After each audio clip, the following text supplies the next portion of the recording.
Subukan ninyo, huwag kayong matakot. So, ang ganda nun, tama yung sinabi mo kanina na courage. Kailangan lang talaga natin maging courageous and don't be afraid of rejection. Rejection is Were you rejected a lot of so time. many times? A lot of Girl, I even experienced in a fashion show just because someone clocked me. They removed my clothes in a fashion show and kicked me out of the show. Grabe naman. Yeah, they removed my clothes. As in, they removed just to check if I have the female genitalia. And even though they found out about it, they still, I know.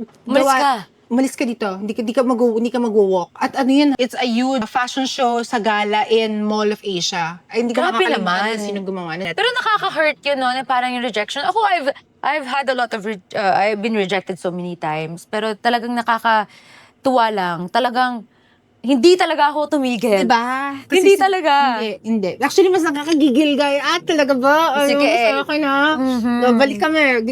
Yun eh. Masarap bumalik, lalo na pag ngayon ko lang na-realize na yun, sa lahat ng nangyayari, masarap din pala na nire-reject ka. Kasi kaya ka lumalaban, kaya mo ginagalingan.